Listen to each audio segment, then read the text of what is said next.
Hey guys, Sean here. Welcome to the F1 Word and to the Brazilian Grand Prix preview. Now, this is one of my favourite races of the year, and actually, to be fair, one of my favourite circuits on the calendar as well. I don't think it's unreasonable to say that more often than not, Interlagos throws up some pretty awesome racing, and I am seriously looking forward to this weekend. And you know, if it's anything like last year's race, I think we will be in for a very good weekend. So 12 months ago then, Red Bull rocked up on race day and surprised everyone with their pace, and they did look on for a win with Max Verstappen. And his teammate Daniel Ricciardo was also on form as he made his way from down in 11th place all the way up to 4th with some textbook overtaking, which included a brilliant little scrap with Sebastian Vettel on lap 46.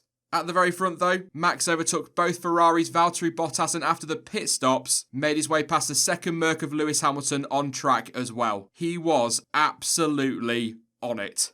However, on lap 44, two words, Esteban and Ocon decided that he wanted to unlap himself and tried to do so by going up the inside of Verstappen at turn 2. Max turned in to take the corner. The two made contact which left them both in a spin, and that incident ultimately probably cost Max the win. Ocon, by the way, as I'm sure you remember, was given a 10-second stop-go penalty for the collision.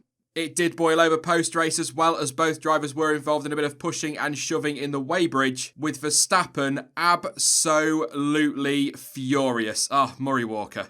Elsewhere, the Renaults of Nico Hülkenberg and Carlos Sainz had a great first lap scrap side by side for what felt like most of the first lap, and there was a little bit of contact as well, but it was great stuff. Marcus Ericsson and Romain Grosjean made contact at turn 1 at the start, and that saw the Sauber retire just 6 laps into the race with damage. And on that occasion, Ericsson did hit Grosjean. But it was Lewis Hamilton who went on to take the win and help Mercedes wrap up yet another Constructors' title. Let's have a look at some track stats then, and a lap of the brilliant circuit runs for 4.309 kilometres. If, like me though, you work in miles, that's 2.677, and it consists of 15 corners, which works out at 10 to the left and 5 to the right, and on Sunday there will be a total of 71 race laps. The race lap record is held by Valtteri Bottas, who set a 1:10.540 in 2018, and the fastest ever lap, the outright lap record if you like, for the circuit, is a 1:07.281, which Lewis Hamilton set on his way to taking pole position last season. Now, bear with me on this one. The Autodromo Jose Carlos Pache, or Interlagos as it is more commonly known, first appeared on the F1 calendar all the way back in 1973, although a non-championship Grand Prix did take place at the track a year earlier. Over the years, the circuit has hosted 36 F1 races with 23 different drivers taking victory. The pole sitter has gone on to win on 15 occasions, with the winner coming from the front row 28 times. And if you are interested, the average winning margin from the last 10 Brazilian Grand Prix comes in at 6.696 seconds. We could well see a safety car on Sunday, with 10 of the last 18 races at Interlagos featuring at least one. As ever, thank you so much to Lights Out Blog for providing some of the stats for this preview, and if you love your stats, be sure to check out their website and give them a follow over on Twitter. In theory, we should see some good action and some overtaking on Sunday, if history's anything to go by anyway. Turn 1, which is just so iconic, is probably the spot we will see most of the side-by-side action. It is obviously the first major braking zone and is preceded by a very long flat-out run as well as a DRS zone. However, a move there could leave the overtaking driver under pressure on the run to turn 4, as there is another DRS zone down that straight, and that corner throws up another opportunity to get a move done. It's unlikely that we'll see too many moves through turn 6 and 7, although somebody I'm sure will try something, but a good run through there could set drivers up nicely for an overtaking to turn 8, and equally, a good exit from turn 9 might offer up an opportunity into turn 10. The final braking zone of the lap, although not the final corner, comes at Is That Glock, or turn 12 if you prefer. Again, no, that could leave drivers vulnerable down that long, flat-out run to turn 1. Like I said at the start of this, though, we should see some action this weekend. Strategy-wise, the tyres available for Brazil are the hard C1, the medium C2 and the soft C3, and according to Pirelli, despite the selection being harder or slower than last year, we could still see faster lap times because of the evolution of the cars. Just thought I'd throw that in there. Last year's race was won with a one-stop strategy, and I think it's pretty safe to assume that provided the race stays dry, we'll probably see teams aiming for the one-stopper again, although we did get some good variation between the top 3 teams last year, so you never know. Weather is also likely to play its part, but historically, only 9 races at Interlagos have been affected by rain. I honestly thought that number would be higher. It is difficult to predict the weather though, I mean in general, but certainly in Interlagos, because, and get ready for Brazilian Grand Prix bingo, The region sits between two large reservoirs, as Interlagos means between lakes in Portuguese. So that means it often seems to have its very own climate. I bet you can't wait for Crofty to explain that 700 times this weekend.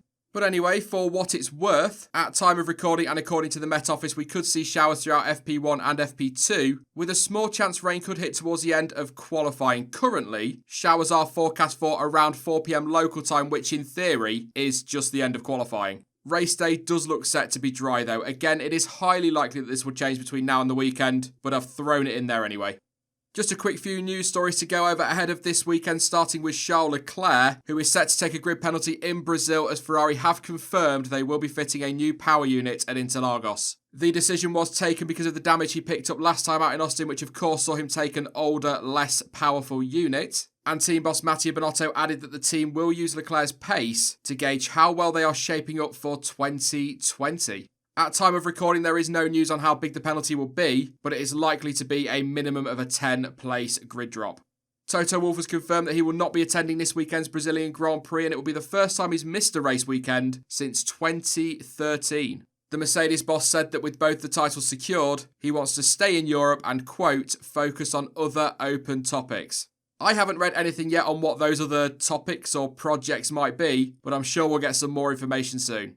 Nicholas Latifi will be taking part in FP1 again on Friday, but this time around he will be using Robert Kubica's car. It is also worth a mention that despite his looming departure from the team, Kubica has insisted that there are no tensions between himself and Williams. And finally, as I'm sure most of you will know by now, Red Bull have announced that Alex Albon will partner Max Verstappen next season, with Daniel Kvyat and Pierre Gasly both remaining at Toro Rosso. If you'd like a bit more on that news, I did put out a video earlier this week which you can check out behind the annotation at the top of the screen. I should also mention, just in case you missed it, that Antonio Giovinazzi will also be staying with Alfa Romeo for 2020. Let's get on to these predictions then, and it's another tough one to call. On paper, you would expect Mercedes to be strong, well, based on history anyway. They have only failed to win in Brazil once since 2014, thanks to Sebastian Vettel's win for Ferrari in 2017. However, I've got to say, that flat-out run to the start-finish line I've already mentioned more than a few times could well see Ferrari looking very strong again over one lap, and potentially when it comes to overtaking on Sunday. You could argue that Red Bull might struggle in that section of the track, but we thought that last year and they proved a lot of people wrong with that one.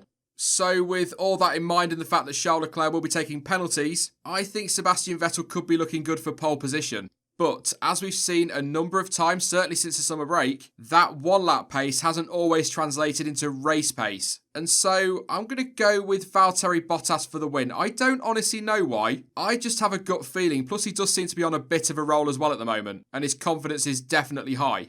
And by the way, I'm not writing off Red Bull at all. Verstappen or Albon or both could very easily challenge for the win this weekend or a podium. And super quickly on the midfield, I think McLaren are probably going to come out on top there again. But I do think Renault will be able to take the fight for them. I'm not expecting to see the likes of Haas or Alfa really competing for that best of the rest title. But also keep an eye on Toro Rosso because they have been improving of late. And I'm not going to totally rule out Racing Point to end up best of the rest either, because they're another team that appear to be picking up the pace, and they reckon they've still got a shot of fifth in the Constructors. Again, I just really cannot wait for this one. It is right up there as one of the best for me. Let's just hope it's a race to remember on Sunday. That is it then for the Brazilian Grand Prix preview, but you can let me know your thoughts and your predictions ahead of the weekend down in the comment section. Now, I will be back soon with more content as ever, but in the meantime, don't forget that you can of course follow me over on social media, and all of the links you need for that are in the description down below. But as ever, thank you for watching. I've been Sean, this has been the F1 Word, and until next time, goodbye.